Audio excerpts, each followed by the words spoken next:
오늘 하나님 말씀은 시편 73편 1절에서 28절까지 말씀입니다.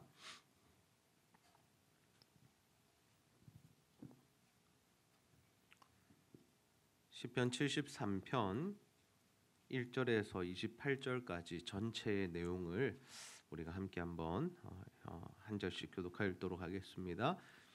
하나님이 참으로 이스라엘 중 마음이 정결한 자에게 선을 행하시나 나는 거의 넘어질 뻔하였고 나의 걸음이 미끄러질 뻔하였으니 이는 내가 악인의 형통함을 보고 오만한 자를 질투하였음이로다.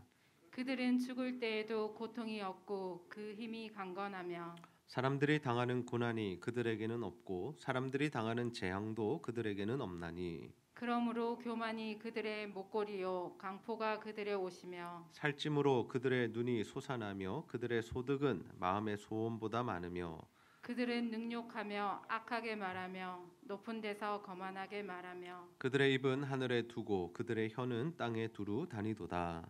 그러므로 그의 백성이 이리로 돌아와서 잔에 가득한 물을 다 마시며 말하기를 하나님이 어찌 알랴 지존자에게 지식이 있으랴 하는도다. 볼지어다 이들은 악인들이라도 항상 평안하고 재물은 더욱 불어나도다. 내가 내 마음을 깨끗하게 하며 내 손을 씻어 무죄하다 한 것이 실로 헛되도다. 나는 종일 재난을 당하며 아침마다 징벌을 받았도다. 내가 만일 스스로 이르기를 내가 그들처럼 말하리라 하였더라면 나는 주의 아들들의 세대에 대하여 악행을 행하였으리이다.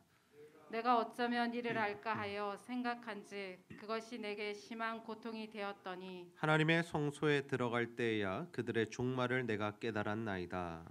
주께서 참으로 그들을 미끄러운 곳에 두시며 파멸에 던지시니 그들이 어찌하여 그리 갑자기 황폐되었는가 놀랄 정도로 그들은 전멸하였나이다. 주여 사람이 깬 후에는 꿈을 무시한 같이 주께서 깨신 후에는 그들의 형상을 멸시하시리이다. 내 마음이 산란하며 내 양심이 찔렸나이다.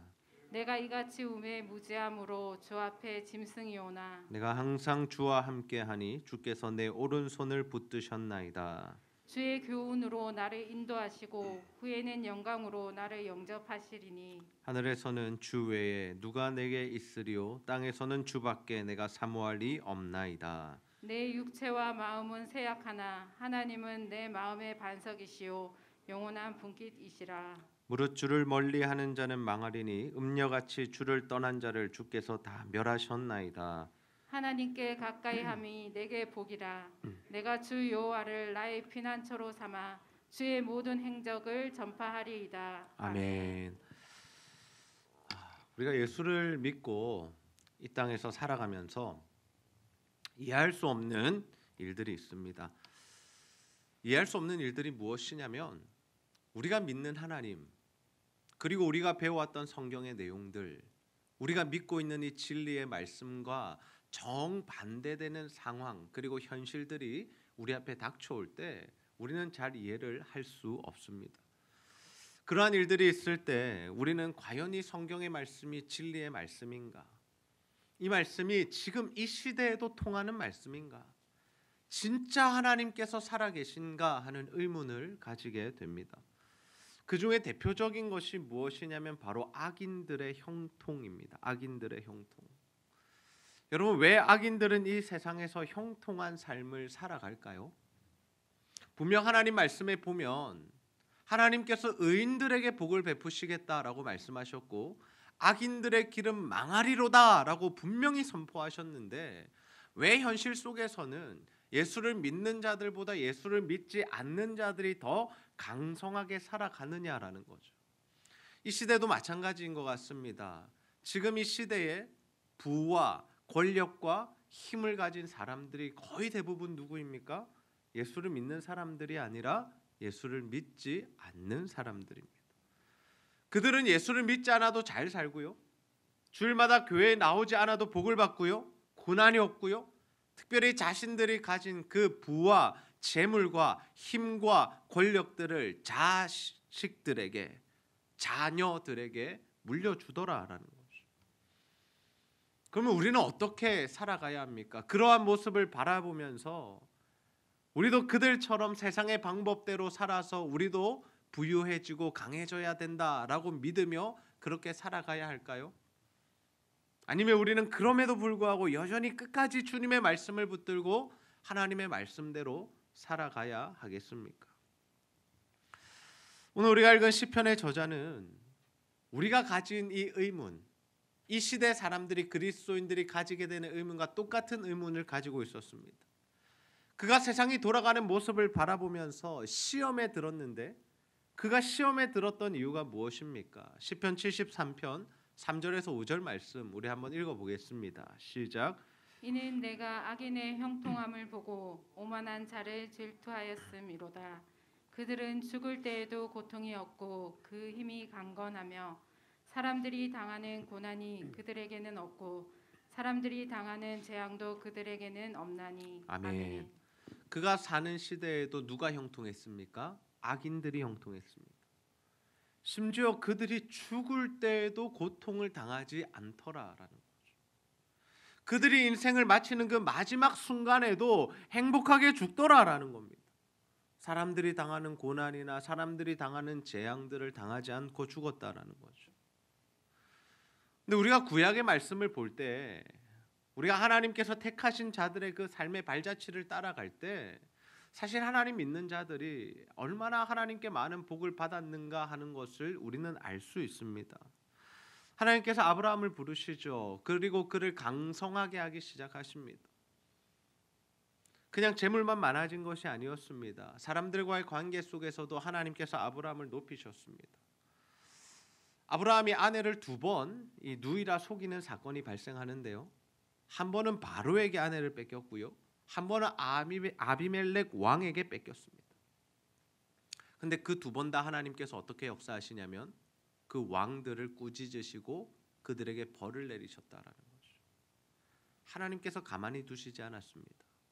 하나님의 뜻과 계획이 이루어져야 했기에 사라는 그 사람들에게 빼앗길 수 없는 존재였고 그 대를 이어서 예수가 오셔야 했기 때문에 하나님께서 그를 붙드시고 지키셨던 사건들을 우리가 알 수 있습니다. 믿음의 조상들이 다 마찬가지 아닙니까? 이삭은 가는 곳마다 우물을 파면 물이 나왔다라고 합니다. 지금으로 치면 엄청나게 부자가 되었다라는 것이죠. 야곱은 어떠했습니까? 야곱은 비록 형을 속이는 삶을 살았고 또 삼촌에게 말하지 않고 도망쳐 나오는 인생을 살았지만 하나님께서 그 야곱을 붙드셔서 삼촌 라반이 이 야곱을 해치지 못하도록 붙들어 주셨고 더 나아가서 이 에서가 400명을 이끌고 야곱을 맞으러 왔지만 하나님께서 그에게 이 야곱을 손대지 못하도록 막으셨다라는 거죠. 요셉도 마찬가지입니다. 요셉의 형들에 의해서 이 애굽의 종으로 팔려갔지만 하나님께서 그 종을 어떻게 세우십니까? 애굽의 총리로 세우십니다. 하나님의 사람 다윗도 마찬가지였고요. 이처럼 하나님께서 붙드신 사람들, 하나님의 백성들, 하나님이 사랑하시는 사람들은 모두가 이 땅에서 강성함을 그리고 이 땅에서 높아지는 것을 경험했습니다. 그런데 지금 이 시편 73편을 함께 노래하는 이스라엘 백성들의 상황은 어떠하냐라는 거죠. 시편 73편 11절 말씀입니다. 말하기를 하나님이 어찌 알랴 지존자에게 지식이 있으랴 하는도다. 이게 누가 하는 말들이냐면 악인들이 하는 말들입니다. 지금 예수를 믿지 않는 악인들이 사람들을 향하여 또 하나님을 향하여 하는 말이 무엇이냐면 하나님이 뭘 아느냐라는 거죠. 하나님에게 지식과 지혜가 있느냐라고 반문하며 모독하고 있는 겁니다. 지금 이 시대에도 예수 믿지 않는 사람들이 예수 믿는 사람들을 향하여 동일한 메시지를 던지고 있지 않습니까? 야, 하나님 살아계시냐? 증명해봐. 진짜 너희가 믿는 하나님이 살아계시다면 니네 증명할 수 있어야지. 어떻게 증명할 건데? 여러분 이런 공격과 비난을 당해보셨습니까? 사람들은 하나님을 죽은 신 취급합니다. 하나님을 조롱하고 그래서 하나님을 믿고 예수를 믿는 우리들을 굉장히 무식한 사람 취급하죠. 지금이 어느 시대인데 신을 믿느냐고 종교를 가지느냐고 왜 그렇게 무식하게 사느냐고. 지성인들은 종교를 가지지 않는다. 근데 더 큰 문제가 뭐냐면 예나 지금이나 예수를 믿지 않는 자들이 이렇게 하나님을 공격하고 예수 믿는 자들을 비난하고 조롱하지만 예수를 믿는 자들의 마음이 흔들리고 있다라는 겁니다. 이런 이야기를 들으면서 어떤 생각을 가지게 되냐면 진짜 하나님 살아계신가? 진짜 하나님 살아계신가? 내가 정말 예수를 끝까지 믿어야 하는가? 이런 고민들에 빠지게 된다라는 거죠. 왜요? 자기가 보기에도 하나님 살아계시지 않은 것처럼 느껴지기 때문입니다. 내 삶에 하나님께서 역사하시지 않으면 하나님이 진짜 살아계신지를 알지 못하기 때문이죠. 그래서 우리가 예수를 인격적으로 만나는 것이 왜 중요한가 하면 우리가 주님을 만나지 못하면 우리 안에 주님이 살아 역사하심을 체험하지 못하면 이러한 사람들의 말에 너무나도 크게 흔들려 버린다라는 거죠. 지식적으로만 예수를 알고 있으면 사람들의 공격에 대응하지 못한다라는 거예요. 그래서 많은 사람들이 교회를 떠나는 시대입니다. 많은 사람들이 교회를 떠나고 있습니다. 예수를 믿지 않습니다. 부모가 그렇게 예수를 잘 믿어도 자녀들이 예수를 믿지 않는 시대가 되어버렸습니다. 자신들이 체험하지 못했기 때문에, 자신들이 예수를 만나지 못했기 때문에 부모가 믿는 예수가 더 이상 자신에게 매력적인 존재가 아닌 거죠.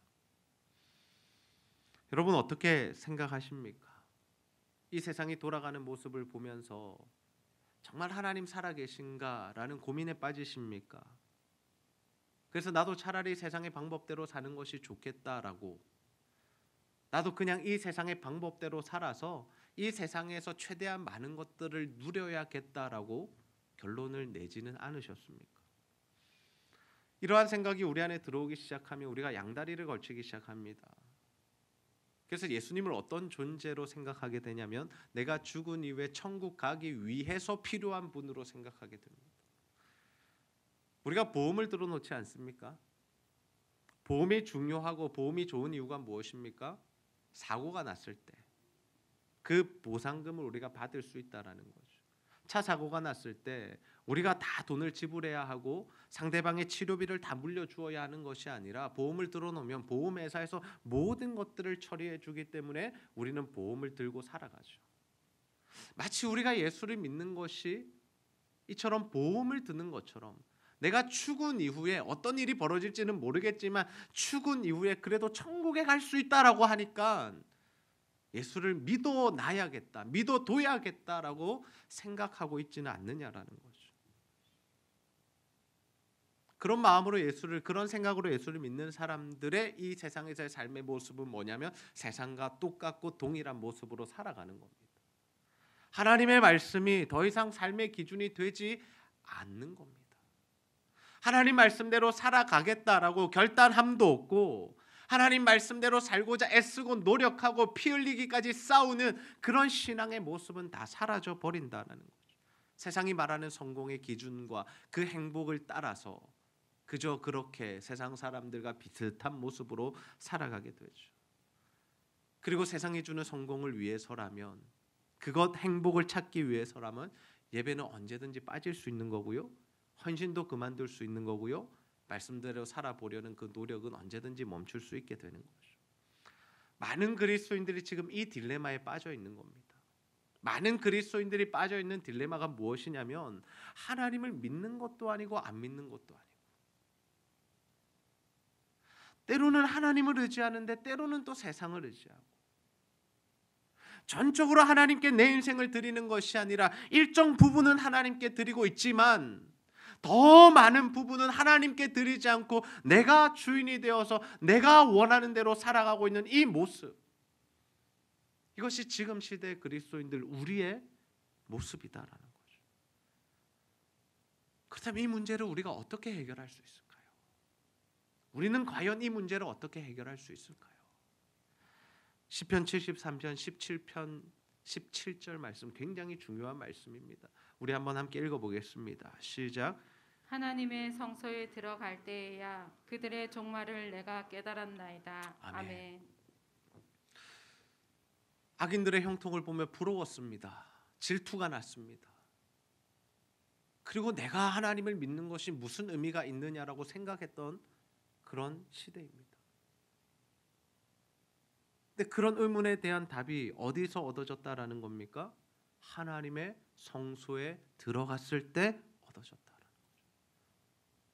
모든 인생의 의문과 이 세상이 돌아가는 상황을 바라보면서 들었던 그 생각들, 그것들이 다 어디서 정리가 되는 겁니까? 하나님의 성소 안에서.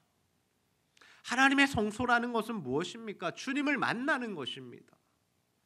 하나님을 만나는 것입니다. 하나님의 음성을 듣는 것이고 하나님의 말씀을 깨닫는 것입니다. 그 성소에 들어갔을 때 이 시인이 얻었던 답이 무엇이냐? 하나님께서 악인들을 심판하신다라는 거죠. 지금은 그들이 잘 살아 보이고 그들이 부강해 보이고 그들이 부러워할 만한 그런 모습으로 살아가고 있지만 하나님 그들을 파멸시키실 거고 그들이 놀랍도록 전멸을 당하실 것을 이미 계획을 가지고 계셨다라는 거죠. 하나님 악인들 절대로 가만히 두시지 않습니다. 하나님 절대로 가만히 두시지 않습니다. 하나님의 때가 되면 반드시 그들을 심판하십니다. 그리고 더 중요한 게 뭐냐면 이 땅에서 어떤 모습으로 살아가느냐가 아니라 그들의 결말, 그들의 결국은 무엇입니까? 지옥에 가는 거죠. 영원한 형벌을 받아서 지옥에 가는 것입니다. 그들이 누리던 부, 힘, 건강 하나님께서 한순간에 거두어 가십니다. 그리고 그 악인들을 부끄럽게 만드시죠. 그래서 우리는 그 악인들이 그렇게 심판과 멸망을 당하는 모습을 보면서 뭘 깨닫게 되느냐면 하나님께서 살아계시는구나. 하나님이 역사하신 거구나라는 것을 깨달을 수 있습니다. 근데 이런 악인들의 마지막 모습, 하나님의 뜻과 계획을 발견하게 된 시인의 반응이 무엇이었냐면 이것입니다. 양심이 찔려합니다. 양심이 찔려하고 자신의 우매무지함에 대해서 굉장히 부끄러워합니다.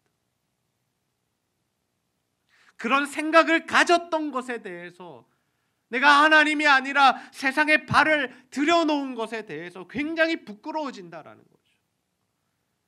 하나님이 우리를 얼마나 사랑하시는 줄을 알게 될 때, 깨닫게 될 때 우리가 하나님 아닌 다른 것들을 의지하고 그것들에게 마음을 주었던 것들이 얼마나 부끄러워집니까? 지금 시인이 느끼는 것이 바로 이것입니다. 하나님을 만나보니까 하나님의 사랑을 체험하니까 하나님의 뜻과 계획을 깨달으니까 이전에 내가 했던 그 의문들과 생각들과 부러워했던 것들과 내가 하나님 말씀대로 사는 것이 무슨 의미가 있냐라고 했던 그 모든 것들이 하나님 앞에서 너무나 부끄러워졌다라는 거죠. 시인은 하나님을 오해하고 의심했던 시간들에 대해서 회개합니다. 그리고 다시 하나님을 붙들죠. 우리 시편 73편 23절 25절 말씀 함께 읽겠습니다. 시작. 내가 항상 주와 함께하니 주께서 내 오른손을 붙드셨나이다. 주의 교훈으로 나를 인도하시고 후에는 영광으로 나를 영접하시리니 하늘에서는 주 외에 누가 내게 있으리요 땅에서는 주밖에 내가 사모할 리 없나이다. 아멘. 시인은 다시 한번 주님께로 나아가죠. 하나님께로 나아가죠. 근데 하나님께서 그를 어떻게 해주십니까? 주께서 내 오른손을 붙드셨나이다. 주님께서 그 시인의 오른손을 붙들어 주시는 겁니다. 이게 바로 은혜입니다. 우리도 때로는 의심할 수 있고 우리도 때로는 세상에 한 발을 걸칠 수도 있고 우리도 때로는 하나님 말씀대로 사는 게 뭐 의미가 있느냐라고 그렇게 하나님 의심하며 살아갈 수 있지만 다시 우리가 하나님의 성소에 들어가서 주님을 만나고 주님을 체험하고 다시 주님 앞에 나아갈 때 주님이 베푸신 은혜가 무엇이냐면 주께서 내 오른손을 붙들어 주시는 은혜가 우리에게 임한다라는 거죠. 하나님 여전히 우리를 사랑하시기 때문에 하나님 여전히 우리를 자신의 백성 삼으셨기 때문에 우리가 돌이키기만 하면 다시 우리의 오른손을 잡아주시고 우리를 영광스러운 자리에 앉혀주신다라는 거죠. 그래서 우리가 해야 할 일은 뭐냐? 하나님의 성소로 들어가는 것입니다. 하나님의 성소로 들어가는 겁니다. 하나님의 성소로 들어가는 것, 주님 예배를 통해서 주님을 만나는 것이고 날마다 하나님의 말씀을 묵상하고 기도함을 통해서 하나님의 뜻과 계획을 깨닫는 것입니다. 이것이 가장 중요한 일이죠. 그래서 우리가 하나님의 성소에 들어가서 하나님의 뜻과 계획들을 깨닫게 될 때 어떤 변화들이 일어나냐면 세상이 부럽지 않은 겁니다. 세상이 부럽지 않습니다. 여러분 살아가면서 세상의 어떤 다른 사람들의 어떤 삶의 모습이나 형편들이 부러우시다면, 그것 때문에 내가 아직까지 열등감을 가지고 있고 자격지심이 든다면, 여러분 더욱더 주님의 성소로 깊이 들어가는 저와 여러분 되시기를 주님의 이름으로 축복합니다. 악인들이 누리는 형통이 전혀 시기가 나지 않습니다. 내가 하나님과 함께 한다는 그 기쁨 때문에 다른 사람들이 어떻게 사는가 하는 것들은 우리의 관심 밖의 일이 되어버린다는 거죠. 그래서 우리는 언제나 하나님의 말씀을 붙들어야 하는 겁니다. 하나님 안에 거하고 하나님과 동행하고 하나님이 주시는 그 만족과 행복으로 살아갈 수 있어야 하는 거죠.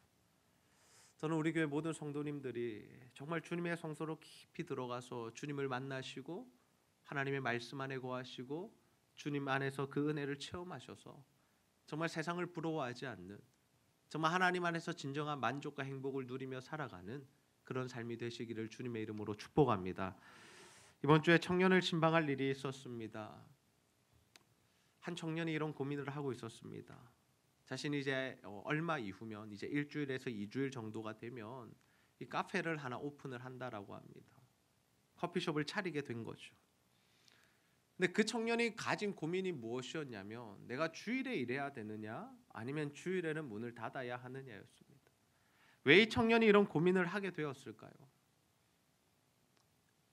그 청년 안에는 두 가지가 다 있었기 때문입니다. 세상의 방법도 잘 알고 있고요, 하나님이 뭘 원하시는지도 알고 있었기 때문입니다.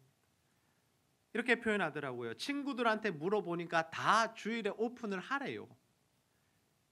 당연하죠. 주일에 사람들이 가장 많이 외출하는 날이고 돈을 소비하는 날이고 그래서 매출이 올라가는 날이기 때문에 주일에 일하는 것이 경제적으로 환산했을 때는 도움이 되고, 아니 그렇게 해야만 장사가 되는 거죠. 수입을 많이 벌 수 있는 거죠. 그런데 주일마다 예배를 나와서 예배를 드리고 하나님의 말씀을 들으니까 어떤 겁니까? 주일에는 문을 닫고 하나님 앞에 예배하고 안식하는 것이 더 맞다라는 것을 계속해서 하나님이 말씀하시니까 이게 자꾸 갈등이 되는 거죠. 어떻게 해야 하나? 저는 이러한 고민을 하는 청년이 참 고마웠습니다. 물론 하나님의 말씀을 따르자면 아무런 고민 없이 주일에 가게 문 닫고 이 자리에 나와서 예배 드리는 게 맞습니다. 정답입니다. 목사인 저는 그렇게 이야기를 할 것입니다. 그리고 그렇게 권면을 하고 왔습니다. 그러나 제가 고마웠던 이유가 뭐냐면, 지금 시대의 젊은이들이 이러한 고민을 하지 않는다라는 거죠. 하나님의 말씀이 들려짐에도 불구하고 그 말씀으로 인해서 고민하지 않더라라는 겁니다. 그냥 현실적인 현상을 따라가고 그냥 당장에 내 눈앞에 보이는 이익을 따라가기에 바쁘지, 하나님의 말씀이 떨어질 때, 하나님의 말씀이 들려질 때 내가 이 말씀대로 살아야 하는데 라는 그러한 마음의 찔림과 그런 고민들을 하지 않는 시대가 되어버렸다는 거죠. 그래서 너무나도 쉽게 예배를 포기해버립니다. 시험 준비하느라고. 다음 주 시험이에요. 그러면 교회 나오지 않는 겁니다. 오늘 알바가 있어요. 그럼 나오지 않는 겁니다. 저 이번 주에는 여행 가요, 캠핑 가요, 친구랑 약속이 있어요, 이번 주는 좀 쉬고 싶어요. 그러면 교회를 나오지 않는 거죠. 뭐가 우선이 된 겁니까? 하나님입니까? 세상입니까?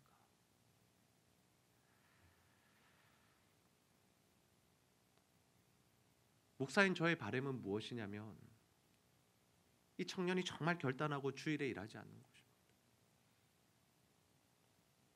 그런 결정을 했을 때 제가 뭘 해야 하겠습니까? 더 열심히 기도해야죠. 하나님, 주일에 일하지 않은 만큼 평일에 많은 사람들 보내주십시오. 그래서 정말 하나님이 살아계시다라는 것을 이 청년이 체험하게 해주십시오. 그리고 그 살아계신 하나님을 다른 이들에게 전할 수 있는 믿음의 사람이 되게 해주십시오. 저는 우리 성도님들이 정말 하나님의 성소로 깊이 들어가는 자들이 다 되시기를 소원합니다. 하나님의 말씀을 떠나 살면서, 하나님의 말씀과 전혀 상관없이 살면서, 고민하지 않으면서 하나님 앞에 복 달라고 기도하지 마십시오. 하나님 그 기도 들어주시지 않습니다. 물론 하나님 우리를 사랑하시는 분이시고 우리에게 모든 것 주시기 원하시는 분이시지만 하나님 말씀 떠나서는 복을 받을 수가 없는 겁니다. 저도 그런 기도를 하나님께 하는 것이 참 송구스럽습니다. 우리는 항상 선택의 기로에 서게 되죠. 어떤 선택을 하게 됩니까?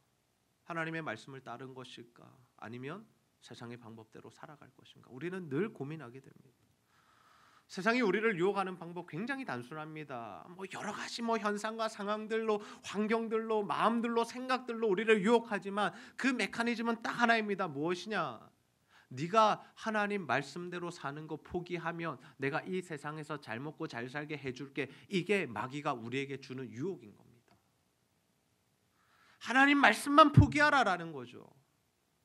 그러면 내가 성공을 보장해 주겠다라는 겁니다. 아담과 하와가 무너진 게 이게 아닙니까? 네가 이건 먹기만 하면 네 눈이 밝아서 하나님처럼 될 거야라는 그 유혹에 넘어가 버린 거죠. 근데 예수님께서 그 유혹을 어떻게 이겨내셨습니까? 이 돌들을 명하여 떡이 되게 하라. 네가 내게 절하기만 하면 내가 모든 영광을 권세를 너에게 주겠다라고 사탄이 약속했지만 주님 뭐라고 말씀하셨습니까? 아니, 사람은 떡으로만 사는 것이 아니라 하나님의 말씀으로 사는 것이고 나는 하나님에게만 충성하고 하나님의 말씀에만 순종할 거예요. 아담의 실패를 예수 그리스도께서 순종하심으로 모든 하나님의 말씀을 성취하시고 그 의로우신 분께서 우리를 대신하여 죽으심으로 우리에게 구원이 이루어진 거죠.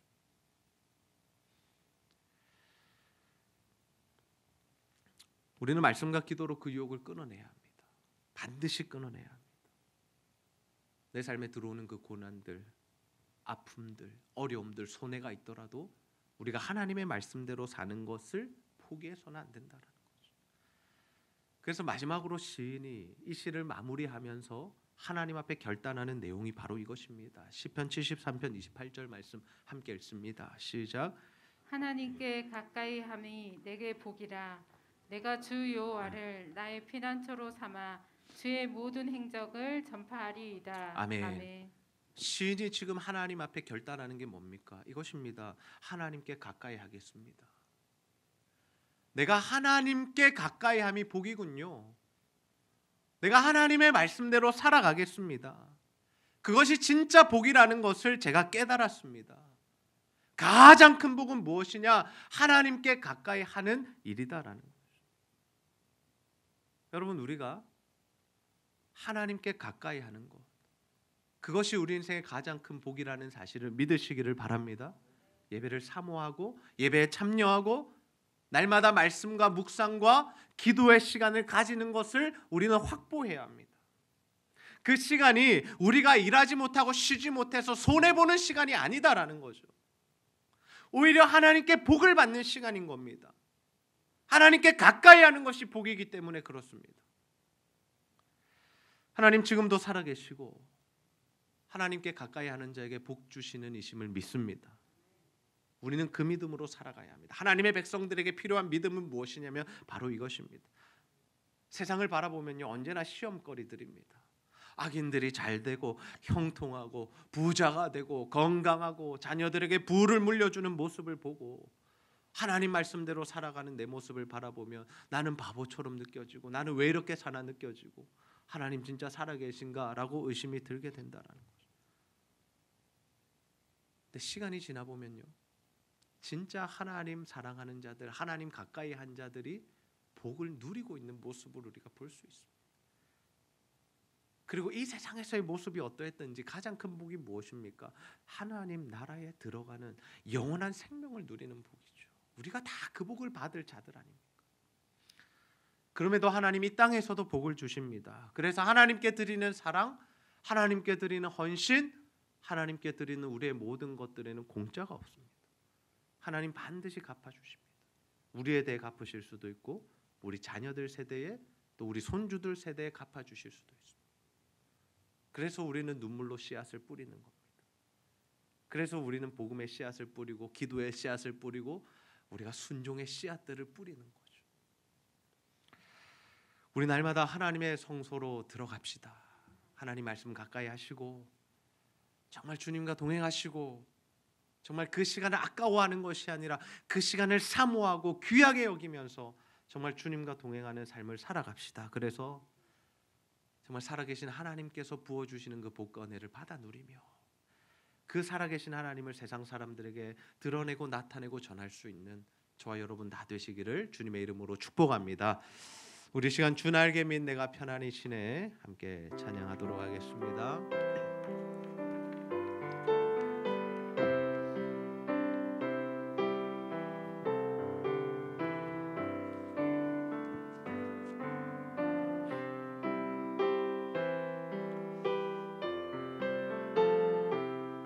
화면 앞보 주세요.